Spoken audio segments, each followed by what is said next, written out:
يا ترى ايه هي عيوب راجل برج العذراء في الحب؟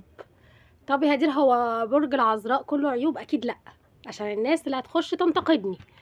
برج العذراء زي ما فيه عيوب كتير فيه برضو مميزات كتير، بس انا في الفيديو دوت هتكلم عن عيوب راجل برج العذراء، واللي ناس كتير وستات وبنات كتير جدا جدا جدا بيشتكولي منه، من طبعه الصعب، وان هو ازاي كده، طب نتعامل معاه ازاي، طب مش عارفه ايه. وفي ناس بتبقى لسه داخله علاقه جديده مع راجل برج العذراء ومش عارفين يتعاملوا معاه ازاي، مش عارفين طبعه، مش عارفين يفهموه، هو بيعمل كده ليه. انا كل ده هتكلم فيه النهارده في الفيديو بتاع النهارده. فلو اول مره تشوفوني في القناه، يا ريت ننزل نعمل اللايك والسبسكرايب يا جماعه. ما تنسوش الدعم عن طريق انكم تدوسوا على القلب اللي تحت الفيديو اللي هو بتاع تشكرات، او اسمه ثانكس بالانجليزي. تمام. الدعم ده مهم جدا يا جماعه، عشان تحسسوني ان انتوا بتتفاعلوا معايا، يعني حسسوني ان انا ببذل مجهود في القناه. طب انتوا مش بتعملوا سبسكرايب او متابعه؟ طب دوسوا على القلب اللي تحت الفيديو، حسسوني ان انتوا موجودين في القناه خلاص عشان اكمل. طيب ايه هي عيوب راجل برج العذراء يا هزير؟ يلا بينا على الفيديو عشان ما نضيعش وقت. معاكم هدير. راجل برج العذراء، وما أدراكم ما رجل برج العذراء. هتكلم عليه النهارده بالتفصيل الممل، وهفصصه لكم يا جماعه، هفصصه. اتفرجوا على الفيديو ده للاخر، عشان في حاجه في الاخر مهمه جدا، تركايه كده هفهمها لكم. تمام، هفهم لكم الدماغ نفسها عامله ازاي. ان راجل برج العذراء من الابراج اللي مش بتحب بسهوله. هو يلعب يلف يضحك على البنات لكن الحب ده صعب قوي، صعب جدا جدا هو يحب. ليه يا هدير؟ لان هو ما بيثقش في حد، ما بيثقش في مخلوق، موضوع الثقة ده عنده معدوم. فتلاقيه بيقعد يدور على شريكة حياته في البنات، بحيث ان هو يقضي معاهم فترة ويشوف اذا كان هي تمام، لا مش هتنفع، يروح مختفي ويروح مديها سكة، وهكذا يقعد يدور يدور يدور لحد ما يلاقي لا هي دي اللي خطفت قلبي، هي دي اللي نجحت في الامتحان. اول عيب من عيوب راجل برج العذراء ان هو شخص بارد. يعني ايه شخص بارد؟ يعني شخص ما بيعرفش يعبر عن مشاعره بالكلام. انتي مثلا لو واحدة تحب كلام الغزل والعشق والهيام، ويقعد يكلمك في التليفون بالساعات، ويا حبيبتي يا قلبي يا عمري يا روحي يا عينيا، كل شوية كل شوية كل شوية وكلام، مش ده، مش العذراء. العذراء ما بيعرفش يقول كلام حلو. تمام، ولو كان بيقول بيبقى حافظ له كلمتين كده وخلاص. فما تنتظريش منه كلام، ما تنتظريش منه رومانسية، ما تنتظريش منه شغل الايه النحانيح. عارفين هو شخص مش نحنوح خالص. تمام. لكن ازاي بيعبر راجل برج العذراء عن حبه؟ عن طريق الافعال. شخص عملي، شخص هتلاقي حبه باين في عينيه، هتلاقي حبه ليكي عن طريق ان هو هيساعدك، هيقف جنبك، هيشجعك، هيغير عليكي جدا، هيبقى محاوطك كده في عينيه، هيبقى عايز يحطك جوه قلبه ويقفل عليكي، يغير عليكي من الناس، مش عايز حد يبص عليكي بتعملي ايه، بتروحي فين، بتيجي منين. ده حبه. العيب رقم 2 من عيوب راجل برج العذراء ان هو انتقادي من الدرجة الاولى. انتقادي يا هدير، يعني انتقادي، يعني ما بيعجبوش العجب ولا الصيام في رجب. يعني ممكن توصل للتنمر. يعني لو في حد عمل حاجة معينة، اللي هو ايه ده، في انت بقى، انت عبيط، انت بتعمل كده ليه، انت بص وبتاع، بيقعد يتريق، بيقعد يتنمر، بيقعد يعني ينتقد افعال الناس. هو شخص بيقعد ينتقد، مش بيعجبه الحل المايل زي ما بيقولوا. تمام، فما بيسكتش بقى، اللي هو بصوا مش عارف ايه، لا ده كذا، لا مش عارف ايه. انتقاده لاذع، انتقاده لاذع. العيب رقم 3 في عيوب شخصية راجل برج العذراء ان هو انت عملت زي ما عملتش في نظره، يعني مهما تعمل مش هيرضيه. لان راجل برج العذراء من الابراج اللي دايما بتسعى للكمال، يحبوا الحاجة تبقى مثالية 100%، يحبوا الحاجة دي تبقى تمام مظبوطة متستفة تمام. عملت حاجة 9.5 من 10، لا انت هتجيب 10 من 10، يبقى تبقى زي الزفت. فاهمين ازاي؟ العيب رقم 5 من عيوب راجل برج العذراء ان هو شخصية روتينية، زي ما قلت زيه زي باقي الابراج الترابية. شخص روتيني، شخص ما بيحبش التغيير في نمط الحياة، فهو شخص روتيني جدا وبيسعى للكمال. العيب رقم 6 من عيوب راجل برج العذراء ان هو اوفر thinking. يعني ايه؟ يعني كثير التفكير، بيفكر 24 ساعة على 24 ساعة، دماغه ما بتريحوش، بيفكر في كل وقت وفي كل أذان، بيفكر وهو نايم وهو صاحي وهو في الحمام وهو في الشغل وهو في الشارع وهو بيغير وهو في المطبخ، في كل حتة بيفكر بيفكر بيفكر، دماغه مش مريحاه بالمعنى الحرفي. العيب رقم 7 إن هو شخص بياخد وقت طويل جدا في اتخاذ القرارات. وده ليه؟ طبعا عشان هو كثير التفكير، بيشوف إذا كان هو هيخسر، هيندم لو اتخذ القرار ده ولا لأ، تبعات القرار ده هتبقى عاملة ازاي. هل أنا لما اخد القرار ده هيبقى أريح ليا؟ هرتاح؟ هل أنا لما أقطع الشخص ده من حياتي، هل أنا كده بالنسبة لي الموضوع هيبقى أريح ليا؟ هل أنا لو كملت مع الشخص ده أنا هبقى مبسوط؟ بيفكر بقى، بيقعد يفكر كتير، فبياخد وقت طويل. ما بيجي ياخد الوقت الطويل ده هتلاقيه فجأة خد القرار، هوبا خلاص الموضوع اتقفل بالنسبة له.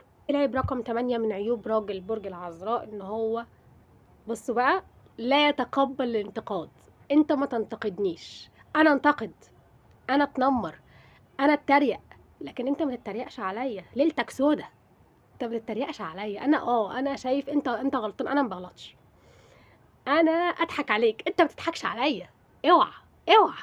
صعب جدا راجل برج العذراء يعترف باخطائه، وصعب جدا يتقبل اي انتقادات متوجهه له، لان هو دايما بيشوف ان هو ما بيغلطش. انا شخص باخد بالي جدا من كل كلمه بقولها، انا شخص عارف انا بقول ايه، الكلمه اللي بتطلع بتكون متوجهه صح، وعارف انا بقول ايه والمين.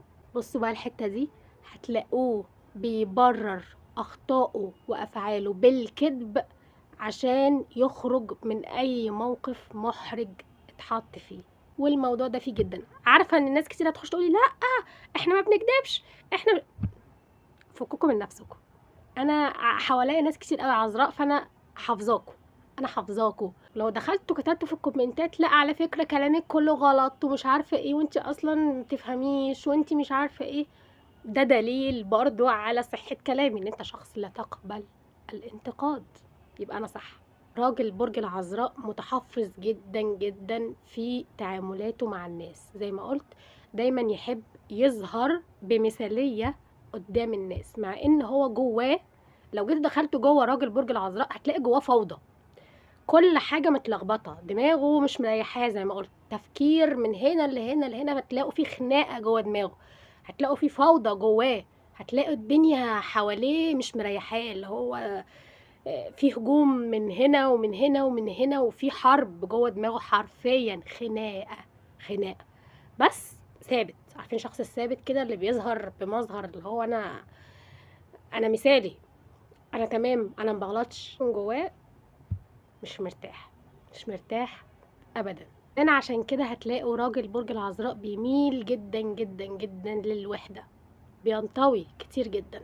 هو بيتعامل مع الناس وعنده حس فكاهي، دمه خفيف جدا على فكره، وخاصه انثى العذراء. انثى العذراء دمها زي العسل، انا بحبها، انا بحب انثى العذراء جدا على فكره، ومن الناس اللي بتقعد تضحكني، يعني دمها خفيف، خاصة لو اتريقت على حد بتضحكني. انا مش ضد ده على فكرة، بس يعني انا بتكلم على العيوب والمميزات، هو ما ينفعش بس انا بضحك فاهمين ازاي؟ راجل برج العذراء من الابراج الغامضة، تحس انه جواه عالم تاني، من بره ثابت، ما بيغلطش، حد فاهم ما بيعمل ايه، حد مش عارفة ايه، 1+1=2، مش عارفة ايه، لكن هو من جواه في عالم تاني فعلا، كوكب تاني، مجرة تانية، حاجة تانية خالص خالص خالص خالص. هنيجي بقى للزتونة، راجل برج العذراء لو وثق فيكي هيحبك، ولو حبك استحملي بقى، استحملي استحملي استحملي، استحملي كتير قوي، استحملي المراقبة، استحملي الشك، استحملي الاهتمام، انتي فين جايه منين، روحتي فين، جيتي منين، بتعملي ايه، مين دي مين ده، ممكن يتدخل في اختيارات اصدقائك البنات، ما تصاحبيش دي، ما تكلميش البنت دي مش كويسه، مش عارفه ايه. الرجاله ما فيش، ما تتعامليش اصلا مع رجاله، ما في، يعني ايه رجاله، مفيش حاجه اصلا اسمها رجاله، انت تتعاملي مع اصحابك، واصحابك دول اكون انا عارفهم بالاسم، اكون انا عارفهم بالاسم. هو شخصية نرجسية جدا، شخصية تحب تملك الانثى اللي معاه، يحب يعرف عنها كل كبيرة وصغيرة، يحب تبقى كتاب مفتوح بالنسبة له. فراجل برج العذراء الانثى اللي هيحبها والانثى كمان اللي هتقبل ان هي تعيش معاه يعني ويقضوا حياتهم مع بعض، هيحطها كده في ايده وهيقفل عليها كده، هيقفل عليها يسيب لها خرم كده، شايفين الخرم النونة ده؟ تبص بقى على العالم، على العالم كده منه بالظبط. هو ده التشبيه. العذراء هيحط البنت كده، هيقفل عليها كده وهيسيب لها خرم كده. اتفرجي على العالم اتفرجي بقى من ايه، من الخرم ده على العالم. ممنوع, كل حاجه ممنوع. ناس كتير بتقولي هدير برضو راجل برج العذراء بخيل. انا مش بشوف ان هو بخيل. راجل برج العذراء ممكن يصرف عليكي لو بيحبك، لو انت تعني له شيئا، لو انت حد غالي عليه وبيحبه ويحب يبسطك ويسعدك، فهيصرف عليكي ويجيب لك اللي انت عايزاه. لكن انت لو شخصيه مش فارقه معاه، اللي هو حد كده في حياته وخلاص، مش هيصرف عليكي، فهتقول عليه بخيل. فهمتي الزتونه؟ اخيرا وليس اخرا، راجل برج العذراء سلاحه التجاهل. التجاهل، شخص بيعرف كويس قوي يلعب لعبة التجاهل، كويس قوي يعرف ازاي يضغط على البنت اللي قدامه.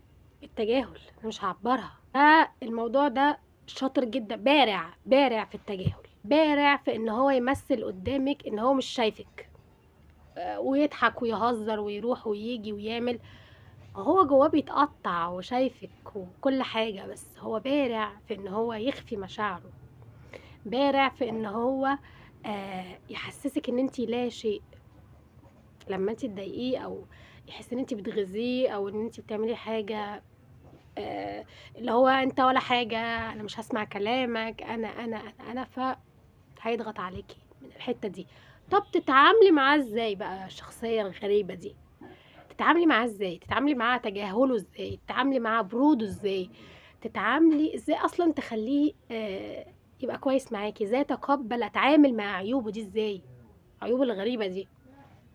اكيد مش هسيبكم. الفيديو اللي جاي على طول هتكلم عن ازاي تتعاملي مع عيوب راجل برج العذراء. كل العيوب اللي انا اتكلمت فيها دي هقول لكم ازاي تتعاملوا بقى مع العيوب ديت، واكتبوا لي برضو في الكومنتات ايه الحاجات اللي بتقابلوها في راجل برج العذراء وانتم مش عارفين تعملوا ايه. خلاص، ما تنسوش يا حلوين اللايك والسبسكرايب والقلب، تشكرات او ثانكس، اضغطوا عليه يا جماعه، متبقوش بخلة، ما تبقوش بخلة. كان معاكم هدير. معاكم هدير.